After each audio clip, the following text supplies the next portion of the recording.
महाप्रभु जगन्नाथ जी को गीत गोविंद इतना प्रिय क्यों है? इतना प्रिय गीत गोविंद है महाप्रभु जी को कि उस समय गीत गोविंद के बड़े नियम हैं, बहुत ध्यान से सुनिए सब लोग। जो भी कोई गीत गोविंद का एक सर्ग का भी पाठ करते हैं उनको बहुत ध्यान धरना चाहिए कि आप किस स्थान पर बैठ करके गीत गोविंद बोल रहे हैं। क्योंकि श्री नाभाजी महाराज भक्तमाल जी में कहते हैं, ता सुनवे राधा रमण अवश्य पधारे। गीत गोविंद सुनने के लिए ठाकुर जी अवश्य आते हैं। और महाप्रभु जगन्नाथ जी की तो प्रसिद्धि है कि गीत गोविंद कहीं गाया जाता है, किसी भी रूप में सही, महाप्रभु जी वहां आ जाते हैं। तो व्यक्ति को विचार करना चाहिए कि वह गीत गोविंद का पाठ स्थान, समय, परिस्थिति सब देख करके कहे कि अगर मैं यहां गीत गोविंद का पाठ करूंगा तो कहीं जगन्नाथ जी को आने में कष्ट तो नहीं होगा। अब आप गाड़ी चला रहे हैं और गाड़ी चल रही है आपकी 100 की स्पीड पे और आप गीत गोविंद गा रहे हो, तो गीत गोविंद गा तो आप रहे हो, लेकिन 100 की रफ्तार में जब गाड़ी चला रहे हो, ठाकुर जी को कितनी तेज भाग करके आना पड़ेगा आपके पास, वो श्रमित ना हो जाए। उनको कष्ट नहीं होगा, लेकिन हमको विचार करना चाहिए।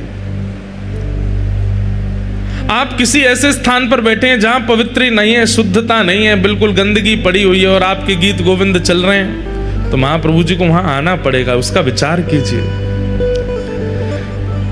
कभी भी गीत गोविंद कर सकते हैं, लेकिन थोड़ा प्रयास करके आसपास देख लीजिए कि महाप्रभु जगन्नाथ जी अगर आएंगे तो उनको कोई कष्ट तो नहीं होगा, तभी गीत गोविंद गाइए।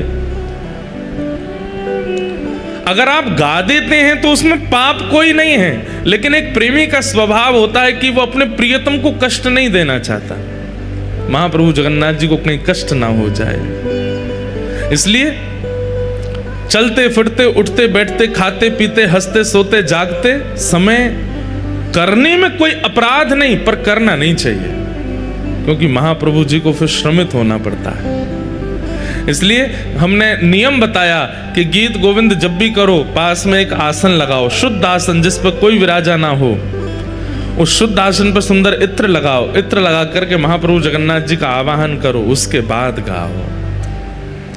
देख लीजिए गाड़ी खड़ी हो, सुंदर छाया हो, बहुत टीक दोपहरी पड़ रही हो, चिलचिलाती धूप निकल रही हो, महाराज पैर बाहर धरे नहीं जा रहे हैं, खुद तो 16 टेम्परेचर पे एसी चला के बैठे हो और उस समय गीत गोविंद गाने लगे, महाप्रभु जी को दौड़ के आना पड़ेगा। उनको धूप में वो विचार नहीं करेंगे कि धूप है, ताप है, आंधी तूफान बारिश क्या है, वो तो आ ही जाएंगे। इसलिए इन सब भावों का विचार करते हुए ही गीत गोविंद का पाठ करना चाहिए। महाप्रभु जी को गीत गोविंद क्यों प्रिय है? क्योंकि संपूर्ण गीत गोविंद महाकाव्य में जयदेव महाप्रभु ने किशोरी जी के चित्त में जो प्रेम है ठाकुर जी के लिए वही गाया है। किशोरी जी के चित्त में जो प्रेम है, किशोरी जी जिस लीला का चिंतन करती रहती हैं सदैव। अब गीत गोविंद का जो हम लोग एक सर्ग गाते हैं, उस सर्ग में एक पंक्ति आती है, कालिया विषधारा गर्जन जनरंजन जनरंजन।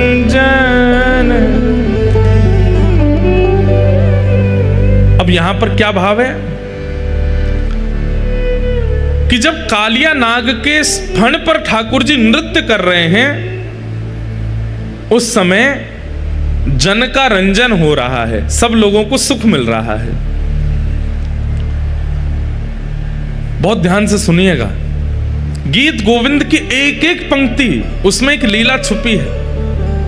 पर आचार्यों ने और गुरुजनों ने हमसे मना किया है कि गीत गोविंद का ज्यादा प्रवचन मत कीजिएगा। क्यों? क्योंकि गीत गोविंद में ऐसी अंतरंग अंतरंग बातें हैं कि उन बातों को सबको सुनाने का अधिकार नहीं है। इसलिए गीत गोविंद कथा आपको सुनाने के लिए, कीर्तन आपको सुनाने के लिए, भजन आपको सुनाने के लिए, कवच आपको सुनाने के लिए, पर गीत गोविंद महाकाव्य केवल ठाकुर जी को सुनाने के लिए होता है। वो ठाकुर जी सुनते हैं, आप उसको समझ नहीं पाएंगे। अब गीत गोविंद में क्या कहते हैं? बोले जब कालिया नाग के ऊपर ठाकुर जी ने नृत्य किया उस समय जन का रंजन हुआ। अब इसका सीधा अर्थ तो यह है कि ब्रजवासी यमुना जल पान नहीं कर पा रहे थे, गैया जमुना जल पी नहीं पा रही थी, इसलिए ठाकुर जी ने कालिया नाग को भगा करके समस्त ब्रजवासी जनों का रंजन किया, आनंद किया। लेकिन इसके पीछे गुप्त कथा क्या है? गुप्त कथा यह है कि ठाकुर जी जब वंशी बजाते हैं और ठाकुर जी जब गान करते हैं तब किशोरी जी नृत्य करते हैं। ठाकुर जी बहुत निपुण हैं नृत्य में, ऐसा अद्भुत नृत्य ठाकुर जी करते हैं कि ठाकुर जी के नृत्य को देख करके सब सहचरियां सखियां जो देख लेता है वो देखता ही रह जाता है ठाकुर जी को, ऐसा नृत्य ठाकुर जी करते हैं। लेकिन जैसे ही किशोरी जी नृत्य करना प्रारंभ करती हैं तो ठाकुर जी अपना नृत्य भूल जाते हैं, किशोरी जी को देखते हैं। तब ठाकुर जी ने किशोरी जी के चरणों में प्रणाम करके कहा कि हे श्यामाजू, मुंह पे नेक कृपा करो। बोले कहा कृपा करें? बोले इतना बढ़िया आप नृत्य करो जे नृत्य मुंह को सिखाए दो। किशोरी जी से कही कि मुंह को नृत्य सिखाए दो। श्यामा प्यारी श्याम को नृत्य सिखावे, श्यामा प्यारी श्याम को नृत्य सिखावे। किशोरी जी ठाकुर जी को नृत्य सिखाते। गुरु और सिखाने वाले का एक स्वभाव होता है कि वो शिक्षा देने के बाद अपने शिष्य से कहता है कि अब जो मैंने सिखाया वो हमको दिखाओ, हमको बताओ, परीक्षा दो। तो ठाकुर जी ने नृत्य तो सीख लिया, लेकिन नृत्य सीखने के बाद में किशोरी जी से बोले हे श्यामाजू ऐसे नहीं दिखाऊंगा। बोले तो? बोले काउदना बढ़िया वारो मंच मिलेगा वहां नाच के दिखाऊंगा आपको। तो किशोरी जी रोज प्रतीक्षा कर रही हैं कि कब मंच मिलेगो, कब मंच मिलेगो। जैसे ही ठाकुर जी ने कालिया नाग को यमुना जी से बाहर निकाला, यमुना जी से बाहर निकालते ही ठाकुर जी ने जैसे ही अपने चरण धरे हैं, चरण धरते ही ठाकुर जी के मन में भाव आयो, या तो बढ़िया मंच नहीं मिलेगा, बढ़िया गुदगुदो सो मंच है, जहां चरण धरो वही मुख नीचे है जाए। अपने 1000 फन खोल लिए कालिया नाग ने। ठाकुर जी बोले या तो बढ़िया मंच नहीं मिलेगा, वर्सेटाइल मंच है, बिल्कुल गुदगुदो है। तो बाकी ब्रजवासी तो व्याकुल हो रहे थे। यशोदा मैया ने जब देखी नाग के ऊपर लाला चढ़ गया तो मैया तो मूर्छित है के गिर गई वहीं पे। अरे मधुमंगल सीता मैया उतार के लाओ, जिस सांप के ऊपर चढ़ गो है। ब्रजवासी तो व्याकुल हो रहे थे। तो फिर जयदेव महाप्रभु ने ये क्यों कहा कि जन रंजन है, ये सबको सुख मिल रहा है, यहां तो सब दुखी हो रहे हैं। नंद बाबा, यशोदा मैया, बलभद्र जी सब चिल्ला चिल्ला के लाला नीचे उतरिया। अरे सांप के फने लाला खा जाएगा तो नीचे आ जा। पर ठाकुर जी तो कूद कूद कर नृत्य कर रहे हैं। तांडव गति मुंडन पर तांडव गति मुंडन, हमारे ब्रज का ये पद है, एफ लो। तांडव गति मुंडन पर तांडव गति मुंडन पर तांडव गति मुंडन पर तांडव गति निरतत बनवारी, तांडव गति मुंडन पर तांडव गति वारी, तांडव गति मुंडन पर तांडव गति निरतत बनवारी, तांडव गति मुंडन पर निरतत बनवारी। पम पम पम पगन धरत पम पम पम पगन धरत पम फम फम फननि ऊपर पम फम फम बिम बिम बिम बिनती करत बिम बिम बिम बिनती करत नाग बधू तारी, तांडव गति मुंडन पर तांडव गति मुंडन निरतत बनवारी, तांडव गति मुंडन निरतत बनवारी। शम शम शनकादिक शम शम शम शनका शम शम शम शनकादिक शम शम शम नम नम नम नारद मुनि नम नम नम नारद मम मम मम महादेव मम मम मम महादेव बम बम बलिहारी तांडव गति मुंडन पर तांडव गति मुंडन निरतत बनवारी तांडव गति मुंडन पर तांडव बनवारी विविध विविध विद्याधर विविध विविध विद्याधर दम दम दम देव सकल दम दम दम देव सकल गम गम गम गुणी माधव गम गम गम गम गम गम गुणी गंधर्व गम गम नाचत दे तारी तांडव गति मुंडन पर तांडव गति मुंडन निरतत बनवारी तांडव गति मुंडन पर ठाकुर जी नृत्य कर रहे हैं तांडव। और महाराज ऐसा नृत्य ठाकुर जी ने किया, इससे बढ़िया गुरु को गुरु के द्वारा सिखाई गई शिक्षा और कौन बता सकता है। गुरु ने कोई शिक्षा प्रदान की और आपने उस शिक्षा का प्रदर्शन करके गुरु को प्रसन्न कर दिया तो कोई बड़ी बात नहीं, लेकिन गुरु के द्वारा शिक्षा प्रदान की गई उस शिक्षा से आपने गुरु के सहित पूरे ब्रह्मांड को प्रसन्न कर दिया, ये गुरु के लिए सबसे प्रसन्नता है। ठाकुर जी बोले हे श्यामाजू अकेले बिलाज के आपको खुश नहीं करूंगा, तो बोले तीनों लोग वाहवाही करेंगे और सब खोजन लगेंगे कि भैया इतना सुंदर नृत्य सिखावे वाले आपके गुरु जी कौन है। ऐसा नृत्य करूंगा मैं तो। आहा बिम बिम बिम बिनती करत बिम बिम बिम बिनती चम चम चम चरण ऊपर चम चम चम नम नम नम नृत्य करत नम नम नम नटवर गिरधारी तांडव गति मुंडन पर तांडव गति। यहाँ जगन्नाथपुरी में भी एक दिन कालिया नाग मर्दन लीला होती है और उस दिन महाप्रभु जगन्नाथ जी के नीचे भी शेष नाग बनाया जाता है और महाप्रभु जगन्नाथ उसके ऊपर नृत्य करते हैं। यहाँ पर भी वो लीला होती है। सूरदास प्रभु की वाणी सूरदास प्रभु की वाणी। आप लोग केवल सुनने आते हैं, बैठ के बढ़िया आराम फरमाते हैं, कुछ करते नहीं है। अरे भैया गाओ हमारे साथ में। सूर ताली मत बजाओ, नहीं बजा पाओगे, केवल गाओ। सूरदास प्रभु की वाणी सूरदास प्रभु की वाणी सूरदास प्रभु की वाणी सूरदास प्रभु की वाणी सूरदास प्रभु की वाणी सूरदास प्रभु की वाणी किम किम किन्हु न जानी किम किम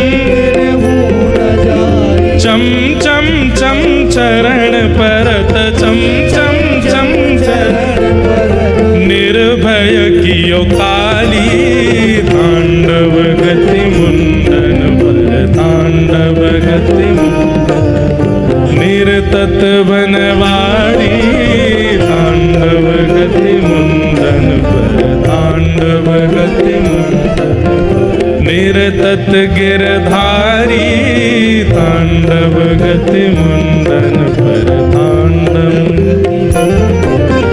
बम बम बम बलि जी जात बम बम बम बलि बम बम बम बलि जात बम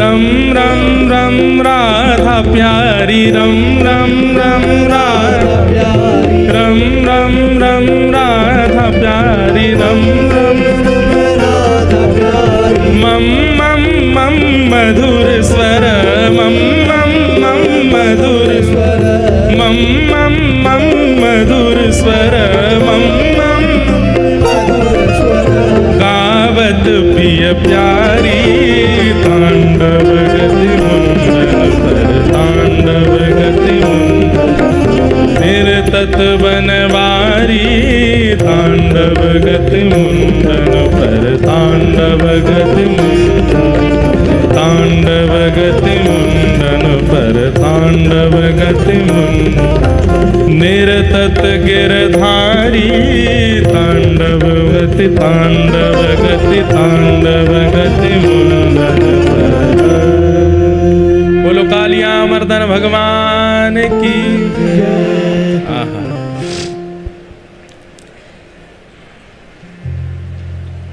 कालिया विषधर गंजन जन रंजन यदुकुल नलिन दिनेन दिनेश जय जय देव हरे। तो ठाकुर जी कालिया नाग के ऊपर नृत्य कर रहे हैं। उस समय किसका जनरंजन हो रहा है? किशोरी जी का रंजन हो रहा है। और किशोरी जी पीछे खड़ी खड़ी मंद मंद मुस्का रही हैं। आहा, ठाकुर जी ज्यों ज्यों चरण धरते हैं ब्रजवासियों के तो प्राण हलक में आ जाते हैं। ऐसी बड़ी जीव निकार है कालिया नाग। लेकिन किशोरी जी तो ताल दे रही हैं, जैसे कोई गुरु दूर खड़े होकर के ताल देता है, ऐसे किशोरी जी ताल दे रही हैं और ठाकुर जी नृत्य कर रहे हैं।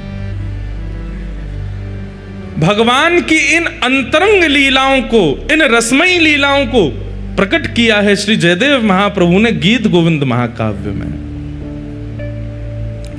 इसलिए ठाकुर जी अभी जब हम ये पूरा प्रसंग गा रहे हैं, जैसे ही मैंने कहा कालिया विषधर गंजन, विश्वास मान लीजिएगा मंदिर में चाहे षोडशोपचार चल रहे हो लेकिन जगन्नाथ जी दौड़ के पंडाल में आ गए हैं। तुरंत ठाकुर जी आ जाते हैं, अरे कोई गीत गोविंद सुना रहा है। इसीलिए हमने विस्तार से पूरा पद गा दिया कि महाप्रभु जी इतनी दूर से आए तो थोड़ी देर सुन के तो जाएं। और जब आप लोग तो बैठे चुपचाप हमको देख रहे थे, पर हमको लग रहा था सामने कालिया नाग प्रकट हो गया और महाप्रभु जगन्नाथ जी उस पर नृत्य कर रहे हैं, भाव से नाच रहे हैं। वैसे तो हमारे वृंदावन चंद लाला बड़े छोटे और हल्के होंगे, कालिया नाग पे इतना जोर नहीं पड़ा होगा। लेकिन अगर जगन्नाथ महाप्रभु कालिया नाग के ऊपर चढ़ गए होते, नृत्य वित्य तो खत्म हो, मैं ही मर जाता हूं। ऐसे भारी भरकम दाल भात खा खा के ऐसे तगड़े है गए ठाकुर जी। इसलिए ठाकुर जी को गीत गोविंद बहुत प्रिय है। यह महाकाव्य ठाकुर जी को अति प्रिय है।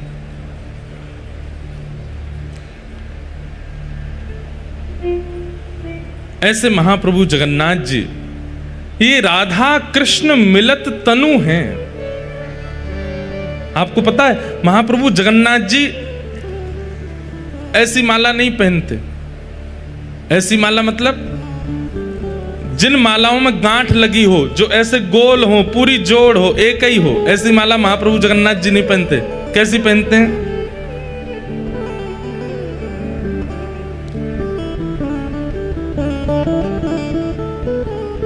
ऐसी माला पहनते हैं जो खुली हुई हो, जिनमें गांठ ना लगती हो। उसके पीछे दो तीन कारण हैं। पहला कारण, महाप्रभु जगन्नाथ जी कहते हैं भैया मैं कोई के बंधन में ना हूं, मुंह बांधो मत, मैं कोई के बंधन में ना हूं। इसलिए ठाकुर जी गांठ की माला नहीं पहनते, खुली माला पहनते हैं। और इसका सबसे उचित और सबसे विशेष कारण महाप्रभु जगन्नाथ जी कहते हैं, बोले भैया मेरे भक्त मोकू पुकारें, मेरे भक्त मोकू बुलामें, और कहीं गीत गोविंद को पाठ चल रहे होगो और कहीं मैंने गांठ की माला पहनी और मुंह दौड़वे में कहीं ये इरज गई, कहीं रुक गई, कहीं मुंह को रोक लियो तो मुंह को पहुंचे हुए में विलंब हो जाएगा। ऐसी माला पहनाओ कि तुरंत नेक झटका में ही उतर जाए और मैं दौड़ के जाऊं अपने भक्ति की रक्षा को। इसलिए ठाकुर जी ऐसी पहनते हैं। चैतन्य महाप्रभु, आप लोग सब जाते हैं मंदिर दर्शन करने के लिए, तो गरुण स्तंभ जहां पर श्री गरुण जी विराजमान हैं, उनके पीछे देखेंगे बड़ी भीड़ लगती है, वहीं से लोग घूम घूम के जाते हैं दर्शन। उसकी महिमा स्कंद पुराण में है। मैंने एक दिन कहा था कि गरुण जी आचार्य हैं, आचार्य सन्निधि में आप दर्शन करोगे तो ही महाप्रभु जी आपको देखेंगे। बिना गरुण जी के अगर आप दर्शन करने के लिए गए तो आप जगन्नाथ जी को देखोगे, जगन्नाथ जी आपको नहीं दिखेंगे, आपको नहीं देखेंगे, क्योंकि जगन्नाथ जी तो आचार्यों को देखते हैं और आचार्यों की सन्निधि में जो होता है उस पर दृष्टि अपने आप पड़ जाती है। भाई इत्र किसी ने लगा रखा है, आप उसके गले लग जाओ तो थोड़ी सुगंधी आप में भी आ जाएगी ना। आचार्य जन, गुरुजन, ये सब तो इत्र लगा करके आए हैं, इनकी सुगंधी तो सबको सुगंधित करती है। पर कई बार इत्र लगाए व्यक्ति के साथ चल रहा होता है ना व्यक्ति, तो हम लोगों को भ्रम हो जाता है, पता नहीं दोनों में से किसने इत्र लगाया, हो सकता है साथ वाले ने इत्र लगाया हो।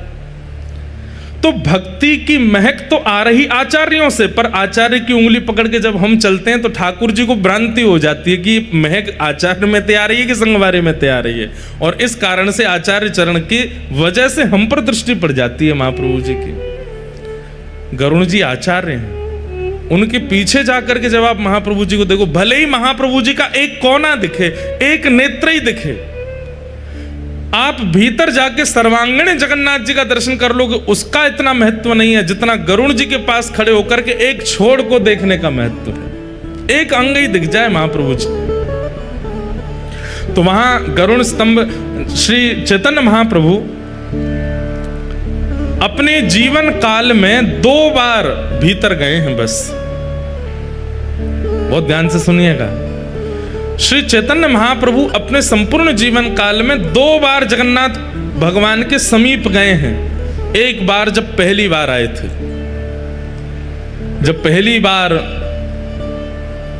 मायापुर नदिया ग्राम से श्री जगन्नाथ श्री चैतन्य महाप्रभु यहां पधारे, तो जहां से नील चक्र दिखना प्रारंभ हुआ वहीं से ही चैतन्य महाप्रभु दोनों भुजा उठा करके दौड़ने लगे, और इतनी द्रुत गति से दौड़े कि महाराज खूब प्रयास किया लोगों ने रोकने का, लेकिन नहीं रुक पाए। सिंह द्वार से प्रवेश किया, सिड्डियां ऐसे लांग रहे थे जैसे मानो कितनी इनके बड़े बड़े चरण हो, 4-4 सिड्डियां एक साथ चढ़ रहे थे, और ऐसी द्रुत गति में परिक्रमा लगा करके दौड़ करके आए और भीतर प्रवेश किया। गरुण स्तंभ के पीछे से दौड़ते हुए एक दोहरी पार, दूसरी दोहरी पार, तीसरी दोहरी पार, चौथी दोहरी में भीतर प्रवेश करके महाप्रभु जगन्नाथ जी को अंक से लगा लिया। पुजारी लोग दौड़े, अरे अरे अरे चिल्ला रहे थे सब लोग। यहां पे जब आप लोग भीतर दर्शन करने गए एक आध दिन, भीतर मतलब गर्भगृह में तो नहीं जाना चाहिए, चाहे कोई ले भी जाए तो भी नहीं जाना चाहिए। पहले तो गर्भगृह के दर्शन होते थे, हमने किए हैं गर्भगृह में अंदर जाके, महाप्रभु जगन्नाथ जी को स्पर्श भी किया है। लेकिन हमारे पुरी शंकराचार्य भगवान की आज्ञा कि भाई गर्भगृह में जीवित शालिग्राम है, अगर कोई सामान्य अंदर प्रवेश करेगा तो श्री शालिग्राम भगवान पर चरण रखने का उसको अपराध लगेगा। इसलिए केवल सेवायतों को अधिकार है, वो जा सकते हैं, बाकी किसी को नहीं जाना चाहिए। लेकिन चैतन्य महाप्रभु सीधे दौड़ करके गए और महाप्रभु जगन्नाथ जी को अपने अंक से लगा करके वहीं मूर्छित होकर गिर पड़े। तो जब आप लोग भीतर जाते हैं तब देखा होगा यहाँ के जो सेवायत कर्मी होते हैं वो कैसे चिल्लाते हैं, ए, जोर से चिल्लाएंगे, हाथ में लिए जोर जोर से मारेंगे डंडाओं को, उनको लगेगा कि हम ही पिटने वाले हैं एक देर में। ऐसे चैतन्य महाप्रभु जब भीतर चले गए तो सब चिल्लाए, अरे अरे कौन आया कौन आया कौन आया।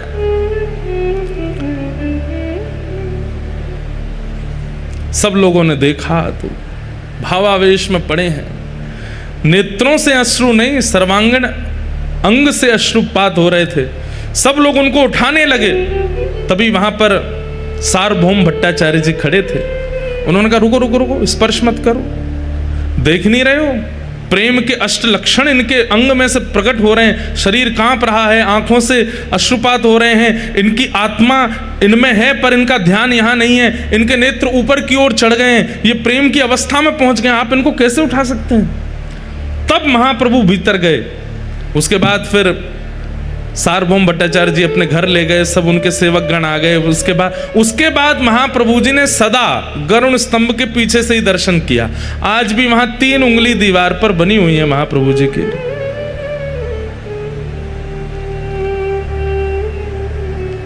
आज भी महाप्रभु जी की 3 उंगलियां अंकित हैं गरुड़ स्तंभ के पीछे की दीवार पर। और दूसरी बार गर्भगृह में प्रवेश किया अपने लीला संवरण के समय। श्री चैतन्य महाप्रभु जब अपनी लीला विश्राम कर रहे हैं, उस दिन चैतन्य महाप्रभु दौड़ करके गए और भीतर जाकर के सब पीछे पीछे दौड़ रहे हैं, कोई देख नहीं पाया, दौड़ करके गए गरुड़ स्तंभ के पीछे से होकर के धौरी पार 1 2 3 4 5। और जैसे ही महाप्रभु जगन्नाथ जी के गर्भगृह में प्रवेश हुए, महाप्रभु जगन्नाथ जी का जाकर के गाढ़ आलिंगन किया। महाप्रभु जी ने तुरंत दोनों दरवाजे बंद कर दिए मुख्य, और जब खोल करके भीतर देखा तो श्री चैतन्य महाप्रभु जगन्नाथ जी में विलीन हो गए, महाप्रभु जी में विराज के। इन 2 बारों के अलावा महाप्रभु जगन्नाथ जी का दर्शन स्वयं चैतन्य महाप्रभु जी ने भी भीतर जाके नहीं किया, दूर से ही करते थे। बाकी सब जगह तो हमारा भी मन होता है कि पुजारी लोग हमको भीतर ले जाए खींच के, लेकिन पता नहीं जगन्नाथ जी में ऐसी इच्छा होती है। खूब हमारे सब मित्र हैं, सब हमारे सेवायत ले जाते हैं कहीं ना कहीं से, लेकिन मन होता है कि पीछे से ही दर्शन करें, जहां से हमारे आचार्यों ने किए वहीं से ही दर्शन करें महाप्रभु जी का। तो श्री चैतन्य महाप्रभु गरुड़ स्तंभ के पीछे खड़े होकर के वो कैसे दर्शन करते थे, ध्यान से सुनो। अब भीड़ तो बहुत होती है, आप लोगों को भी लगता होगा किसी के कंधा पे चढ़ जाएं, कोई स्टूल दे दे, नेक तो दिख जाएं जगन्नाथ जी। एक छलांग मारो, एक बार में जितने जगन्नाथ जी दिख जाएं उतने जगन्नाथ जी को नेत्रों में बंद करके मंदिर से निकल के बाहर आ जाओ और कहीं एकांत में बैठ करके नेत्र बंद करके फिर उस सर्वांगीण अंग का चिंतन करो। जगन्नाथ जी के दर्शन की विधि है। जो थोड़े से दिखें बस उन्हीं को ही बार बार पुनः पुनः पुनः पुनः वही देखते रहो नेत्रों में। और चैतन्य महाप्रभु क्या करते थे, उस छवि को नेत्रों में धारण करके फिर मानसी सेवा करते थे जगन्नाथ जी की। कैसी सेवा? आओ जगन्नाथ जी, आपके लिए मैं सुंदर मलाई लाया हूं, लो मेरे हाथ से पाओ। आहा, महाप्रभु जगन्नाथ जी मुख खोल करके पा रहे हैं। महाप्रभु जगन्नाथ जी को आसन लगाया है, उस पर बैठाया है, कुछ चर्चा कर रहे हैं, महाप्रभु जी उसका उत्तर दे रहे हैं। कभी आरती करते हैं, कभी नैवेद्य पधराते हैं, कभी बलैया लेते हैं, कभी कुछ करते हैं। तो चैतन्य महाप्रभु बंगाल से आए थे, उनको पता तो उनको सब था, लेकिन लीला करनी थी। तो ऐसी ही गांठ की माला बना करके जैसे ही महाप्रभु जी को पधराई, माला टूट के अपने आप गिर गए मानसी में। चैतन्य महाप्रभु बोले, ये माला क्यों गिर गई? कोई नहीं ठाकुर जी, मैं दूसरी माला लाऊं। फिर से बगीचा में गए, मानसी में ही, वहां से सुंदर पुष्प चयन करके लाए, फिर से माला बना करके जैसे ही महाप्रभु जी को मारे फिर टूट के गिर गए। अब कोई 10-5 फूलों की माला तो बनती नहीं है जगन्नाथ जी की, कम से कम नहीं तो 400-500 पुष्प लगते होंगे तब एक माला बनती होगी, इतनी विशाल माला पहनते हैं। चैतन्य महाप्रभु बोले, इतनी देर हो गई, आप माला धारण क्यों नहीं कर रहे हैं? यहाँ पूरे बगीचा के बगीचा खत्म होते जा रहे हैं, आप माला क्यों नहीं पहन रहे? मानसी में कर रहे हैं सेवा। तो मानसी में बैठकर के महाप्रभु जी चिंता कर रहे हैं कि जगन्नाथ जी माला क्यों नहीं पहन रहे हैं। तो यहाँ 5 सखा हैं श्री जगन्नाथ जी के। कल हमने एक सखा की चर्चा सुनी, श्री बलराम दास। ऐसी एक सखा और है, उनका नाम है श्री जगन्नाथ दास।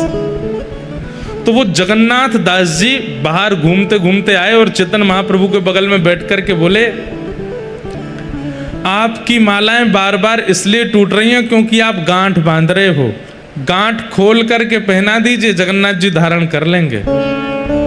तो चैतन्य महाप्रभु को यह चिंतन हुआ कि मेरे मानसी में मैं क्या सेवा कर रहा हूं, इसको कैसे पता? मैं अपनी मानसी में माला बना करके पहना रहा हूं, ये इसे कहां से दिख रहा है? पूछने लगे, भाई तुम कौन हो? बोले, पहले माला पहनाओ फिर बताऊंगा। चैतन्य महाप्रभु ने फिर माला बनाई और उसमें गांठ नहीं लगाई। जैसे ही महाप्रभु जी को धारण कराई, श्री जगन्नाथ महाप्रभु जी ने माला स्वीकार कर ली। अब आरती नैवेद्य करने के बाद में जैसे ही आंख खोल कर दे, भैया तुमको कैसे पता कि हमारी मानसी में क्या चल रहा है?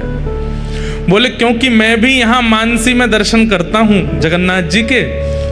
तो मैं मानसी में जब अंदर बैठ करके महाप्रभु जी को देख रहा था, तो बार बार आप आकर के माला पहना रहे थे, ये मुझे दिख रहा था मेरी मानसी में। मेरी मानसी में ये दिख रहा था कि आप बार बार आके माला पहना रहे और वो माला टूट टूट करके गिर रही है, इसलिए महाप्रभु जगन्नाथ जी ने मुझे आज्ञा की कि ये बंगाल से आए हैं, अभी इनको यहाँ की रीति पता नहीं है, आप इनको बता दीजिए कि माला बांध के नहीं खोल के पहनाए। क्यों? मेरा भक्त कहीं से पुकारेगा तो मुझे दौड़ के जाने में कोई बंधन ना हो जाए। महाप्रभु चैतन्य महाप्रभु जी ने उन जगन्नाथ दास जी को हृदय से लगा लिया, अत्यंत नेत्र सजल हो गए। क्यों?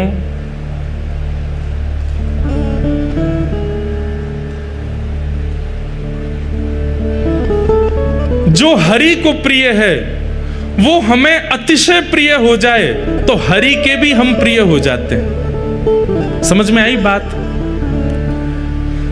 जो ठाकुर जी को प्रिय हैं वो अगर हमारे प्रेमी बन जाएं तो उनके नाते से ठाकुर जी के हम प्रेमी बन जाएंगे। चैतन्य महाप्रभु ने उनको हृदय से लगा लिया, बोले जय हो जगन्नाथ दास जी, आप तो इतने अत्यंत प्रिय हैं श्री जगन्नाथ जी के, आपको सब पता है उनकी मानसी में क्या सेवा होती है, क्या होता है, आप मेरे हृदय में झांक करके देख लेते हैं, मैं आपको प्रणाम करता हूं। तो महाप्रभु जगन्नाथ जी ने महाप्रभु चैतन्य महाप्रभु ने सदैव जगन्नाथ महाप्रभु का दर्शन गरुड़ स्तंभ के पीछे से ही किया, वहीं से दर्शन करना चाहिए। लेकिन जो शास्त्रों में आज्ञा है कि महाप्रभु जी का दर्शन करने से कौन कौन से ग्रह नक्षत्र ठीक होते हैं, ध्यान से सुनो। भास्करो दक्षिण नेत्रम वाम नेत्रम बधूपमन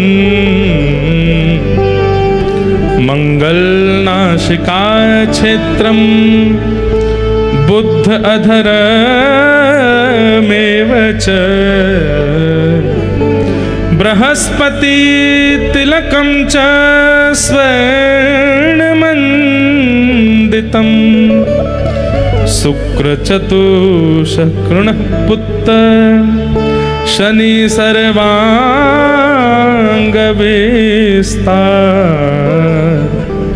राहु किरीट रूपम च मकराकृतरेव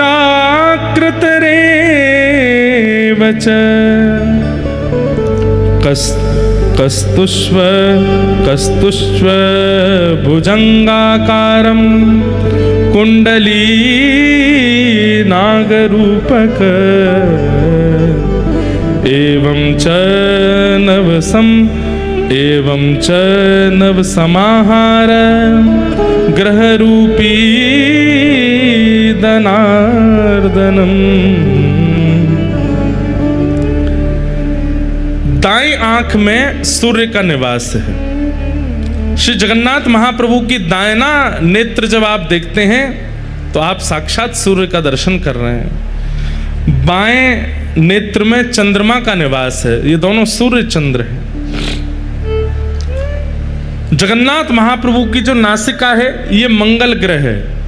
जिनको मंगल दोष हो वो खूब सर्वांगीण अंग का दर्शन करो, परंतु बार बार महाप्रभु जी की नाक ही देखते रहो, आपका मंगल ग्रह पवित्र हो जाएगा। और अधर बुध ग्रह है, ये मुखमंडल अधर जो है ये बुध हैं, इनका दर्शन करने से बुध पवित्र होते हैं। महाप्रभु जगन्नाथ जी का तिलक जो है ये गुरु बृहस्पति ग्रह हैं, ये बृहस्पति हैं। तिलक का दर्शन करने से बृहस्पति ग्रह मंगलकारी हो जाते हैं। महाप्रभु जगन्नाथ जी के मुख के जो चारों कोने हैं, दो इधर और दो इधर, ये कोने जो हैं, मुख के चारों कोण जो हैं वो शुक्र ग्रह हैं, उनका दर्शन करने से शुक्र ग्रह पवित्र हो जाता है। महाप्रभु जगन्नाथ जी का जो संपूर्ण काला वर्ण है, जो कृष्ण कांति दिखती है नेत्रों के बीच में और यहाँ मुखमंडल के ऊपर, ये काली कांति जो है ये शनि ग्रह है। जिनको शनि की 7.5 चलती हो वो महाप्रभु जगन्नाथ जी के उस काले वर्ण का ही दर्शन करते रहें। महाप्रभु जगन्नाथ जी का जो स्वर्ण किरीट मस्तक पर लगाया जाता है यहाँ पर, वह राहु ग्रह है, उसको दर्शन करने से राहु की दशा मंगलमयी हो जाती है।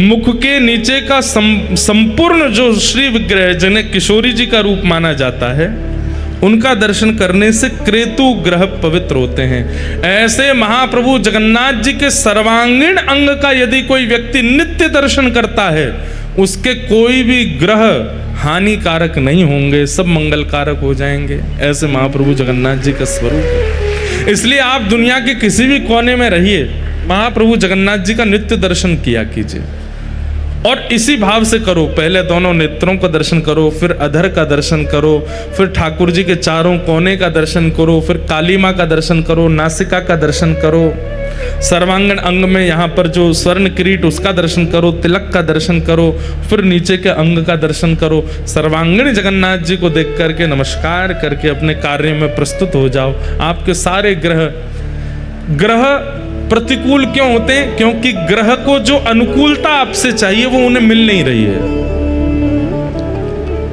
जैसे शनि की 7.5 बुरी नहीं होती, कई लोगों की शनि की 7.5 होती है, वो उन 7 सालों में ही चरम स्थिति को प्राप्त कर लेते हैं। यदि उनके काम अच्छे होंगे तो ग्रह का प्रसन्न होना बहुत आवश्यक है, और इन ग्रहों को प्रसन्नता मिलती है जब महाप्रभु जगन्नाथ जी का सर्वांगीण अंग का व्यक्ति दर्शन कर लेता है। ग्रह सब अनुकूल हो जाते हैं। ग्रह कहते हैं भैया इसको काय को परेशान करें, काय को दुखी करें, छोड़ो याको, ये जगन्नाथ जी को है, या कि सब मंगल मंगल करो। तो ऐसे महाप्रभु जगन्नाथ जी हैं, उन्हें हम बारंबार प्रणाम करते हैं। बोलो महाप्रभु जगन्नाथ की। नंदस्त्वात्मज उत्पन्ने जाताह्लादो महामना, आहूय विप्रान् वेद ज्ञान स्नातः सुचिरलंकृतः, वाचयित्वा स्वस्तेनं जात कर्मात्मजस्य वै, कारयामास विधिवत् पितृदेवार्चनं तथा। नंद बाबा के लाला भयो है। कल तो कितने आनंद आए भैया। जो लोग आज आए हैं कल नहीं आए थे, अब हम उनको क्या बताएं कि कल उन्होंने क्या गवा दिया। कल इतना सुख महाप्रभु जगन्नाथ जी ने कराया, अनुकूल वातावरण हो गया, मंदम मंदम जलधारा आकाश से गिर रही थी, यहाँ दधी काना मचा था। अब तो हमारी प्रसिद्धि हो गई, हर कथा में यजमान कहते हैं दधी काना करो। मैंने कि भैया सब जगह नहीं होता है, जहाँ पे हमको सुख मिलता है वहीं करते हैं, जहाँ पे हमारे लाल जी का मन होता है वहीं होता है। मन था। और वैसे एक बात बोलें, जितने भी हमारे उड़ीसा के वैष्णव जन यहाँ कथा में आ रहे हैं, कौन कौन है जो उड़ीसा से कथा में पधारे? हाथ ऊपर करो। देखो कितने सबरे उड़िया वासी हैं। आप सब लोगों के लिए हम एक और खबर सुना दें। आगामी वर्ष की स्नान पूर्णिमा पर हम पुनः कथा करने के लिए जगन्नाथपुरी आ रहे हैं, और स्नान पूर्णिमा से एक दिन पहले कथा विश्राम होगी। एक दिन पहले कथा विश्राम हो जाएगी, और फिर स्नान पूर्णिमा जब अपनी स्नान वेदी पर आकर के महाप्रभु जगन्नाथ जी बैठेंगे, सब लोग जाएंगे, बढ़िया प्रेम से महाप्रभु जी का दर्शन करेंगे, स्नान यात्रा होगी, और ऐसे हम लोग यहाँ सुख, वहाँ जगन्नाथ जी को स्नान करा के आएंगे, और फिर यहाँ वापस जहाँ पे भी कथा होगी, जिस भी स्थान पे कथा होगी, वहाँ पे पंडाल में आके फिर गिरधर लाल जी की स्नान पूर्णिमा करेंगे, उनको स्नान कराएंगे, और फिर महाप्रभु जगन्नाथ जी, फिर गिरधर लाल जी के स्नान के बाद फिर हम सबरे जाकर के महोदधी में स्नान करेंगे। तो ऐसा क्रम बन रहा है कि महाप्रभु जगन्नाथ जी की स्नान पूर्णिमा पर इस बार कथा का क्रम। स्नान पूर्णिमा पता क्या है? श्री जगन्नाथ जी का हैप्पी बर्थडे है, जगन्नाथ जी का जन्मोत्सव है। महाप्रभु जगन्नाथ जी गुंडीचा महारानी के यहाँ पर जो इस विग्रह में प्रकट हुए वो स्नान पूर्णिमा के दिन ही हुए, और उस दिन महाप्रभु जी का जन्मोत्सव माना जाता है। तो बहुत जल्दी है, अब तो कुछ ही महीने रह गए हैं, फिर आएंगे महाप्रभु जी के सामने, खूब बढ़िया मधुरतम आनंद करेंगे, कथा सुनेंगे, और फिर प्रयास करेंगे। वैसे तो देखो स्नान पूर्णिमा और रथ यात्रा इतनी भयंकर चिलचिलाती गर्मी पड़ती है जगन्नाथपुरी में, और गर्मी तो गर्मी पड़ती है, इतने पसीना आते हैं हमने तो अनुभव किया है कि शरीर शांत ही नहीं रहता है। ऐसा लगता है कि स्नान पूर्णिमा वाले दिन जगन्नाथ भगवान नहा करके खींच गए हों। रुक जाओ दारी, क्यों तुमने इतना नहाया हो, मुझको रुक जाओ, तुम्हारे अंग ते जल जावेगो, नहीं नहाते ही रहोगे। ऐसी गर्मी जगन्नाथपुरी में पड़ती है कि नहाते ही रहते हैं यहाँ पे। लेकिन एक बार स्नान पूर्णिमा पे कर जाएंगे और फिर उसके अगले साल, या वैसे तो 28 तक सब कथाओं का क्रम है, लेकिन बहुत जल्दी फिर रथ यात्रा पर भी कथा करेंगे। पूरी रथ यात्रा में यहाँ विराजे और कथा का समय रखेंगे रात्रि 10 बजे से 2 बजे तक। क्यों? पूरे दिन तो रथ यात्रा में रहेंगे, सोने का काम नहीं है, निद्रा हम लोगों से बहुत दूर रहती है। पूरे दिन रथ यात्रा करेंगे, रात में कथा सुनेंगे और 1 घंटा 2 घंटा जितना सत्संग हो जाए अच्छा है। उस दिन सब बस बातें ही किया करेंगे, आज रथ यात्रा में क्या अनुभव किया, आज महाप्रभु जी क्या कर रहे थे, आज जगन्नाथ जी का कैसा भाव था। ऐसे हमारे जगन्नाथ महाप्रभु के चरणों में पुनः स्नान पूर्णिमा पर आएंगे। अभी से आप सब लोग अपनी तैयारी कर लीजिएगा, खूब प्रेम और भाव से महाप्रभु जी को फिर कथा सुनाने के लिए आएंगे।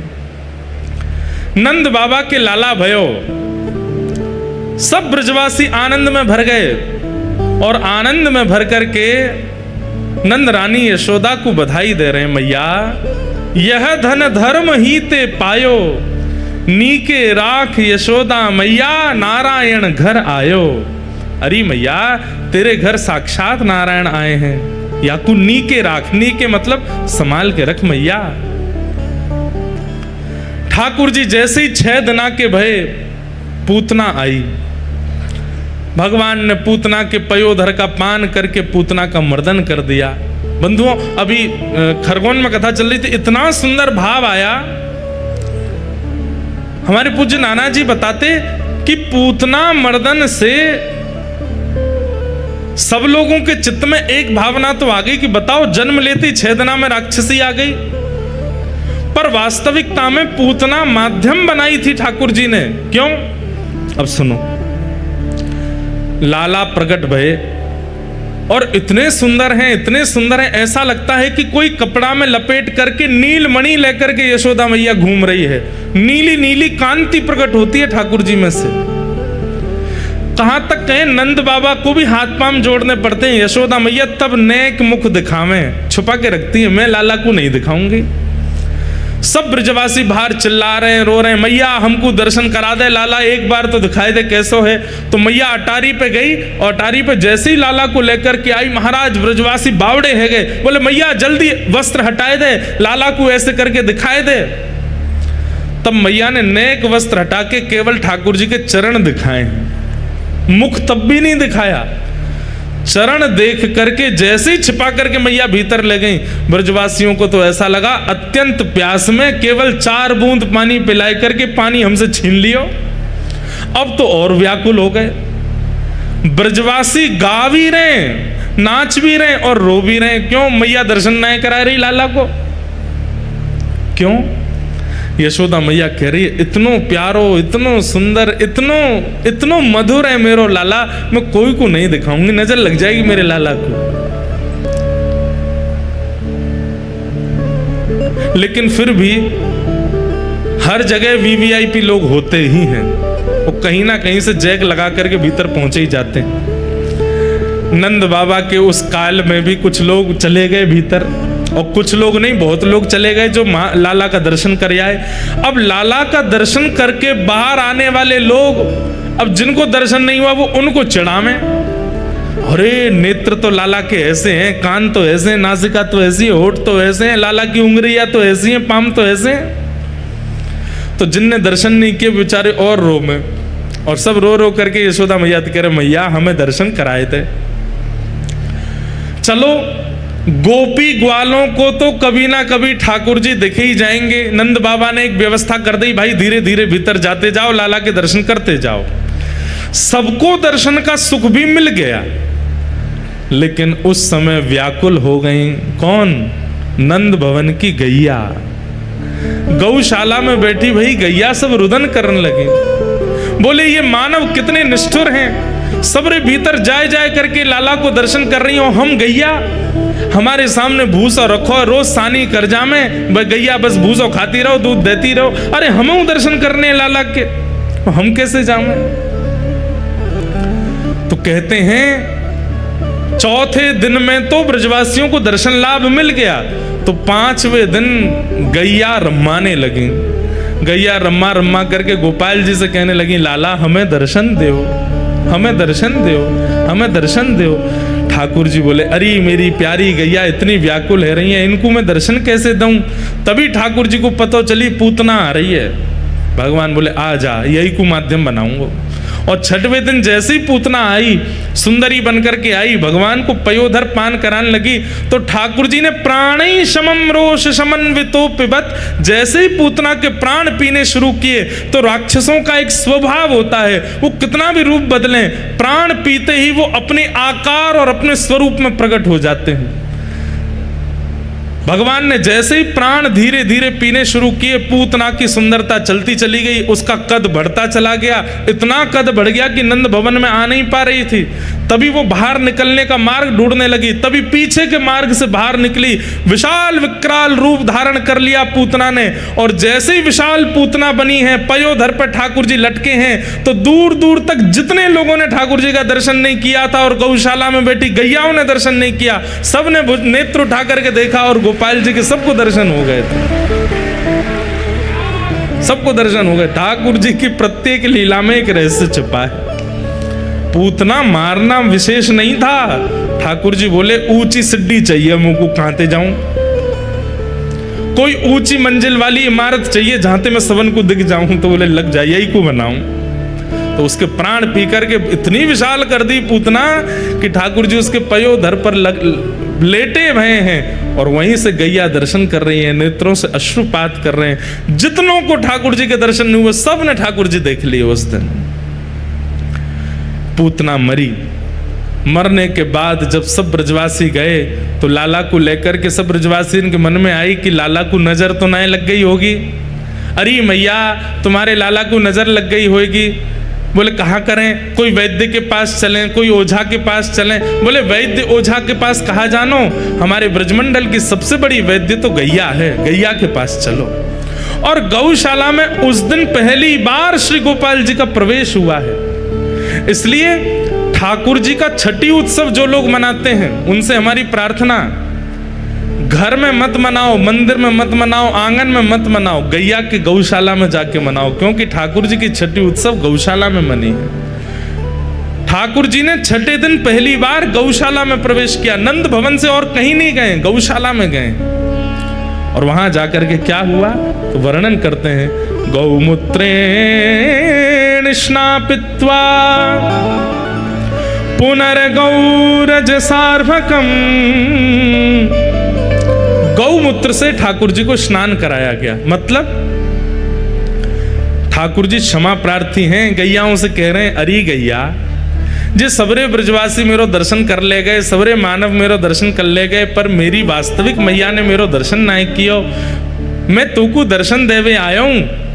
और जब हम किसी के सामने कृतज्ञ होते हैं तो क्या करते हैं, दीन बनते हैं। बहुत ध्यान से सुनना, हम किसी के सामने जब कृतज्ञ होते हैं तो हम दीन बनते हैं। जैसे किसी ने हम पे बहुत बड़ा उपकार किया और हम रिटर्न में उसको धन्यवाद नहीं कह पाए, तो वर्षों बाद वो व्यक्ति मिलता है तो हम क्या करते हैं, अरे भैया आपने हमारी बहुत, हम आपसे कुछ, हम तो दे भी नहीं पाए, आपके चरण छूते हैं, आपको प्रणाम करते हैं। इसको कृतज्ञता कहते हैं। तो ठाकुर जी गैयाओं के सामने अति कृतज्ञ हो गए, और अति कृतज्ञता के रूप में ठाकुर जी ने क्या किया, बोले इनके मूत्र से मुझे स्नान कराओ। गौमूत्रेण स्नापित्वा, ठाकुर जी ने मूत्र से स्नान किया। और गौमूत्र से स्नान करने के बाद पुनर्गौरज सार्वकम, गैया के चरणों की रज उठा उठा करके गोपियां, अब देखो गोपियां तो अपने मन से क्रिया कर रही हैं, पर वास्तविक में गोपियों का मन नहीं है, ये ठाकुर जी की योजना है।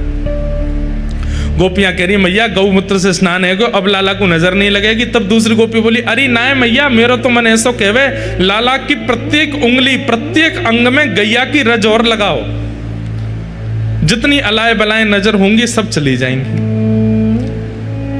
गोपियां अपने मन से क्रिया कर रही हैं, पर ये सब तो ठाकुर जी कृतज्ञता कर रहे हैं कि 6 दिन आते मैंने तुम्हें दर्शन नहीं दियो, मेरा अपराध स्वीकार करो।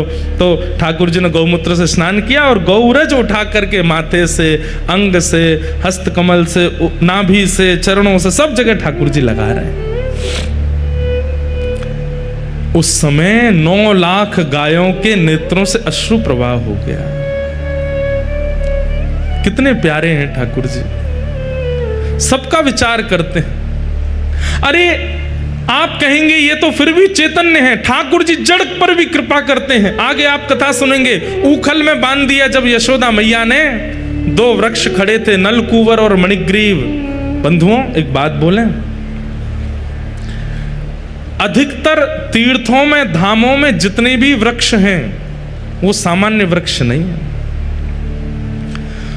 तीर्थों में, धामों में जितने भी वृक्ष हैं वो 2 रूपों में हैं। बहुत ध्यान से सुनिएगा। पहला, या तो कोई ऋषि, या तो कोई भक्त, या तो कोई महापुरुष, उनकी इच्छा थी कि मैं सदा इस धाम में रहूं और इसका कभी त्याग ना करूं, ऐसी कृपा मुझ पर कर दो। और इसी भाव से उन्होंने भजन किया, तो उनके भजन के प्रभाव से ठाकुर जी ने उन्हें वृक्ष बना करके भेज दिया। बोले रहो अब सदा यहीं रहो।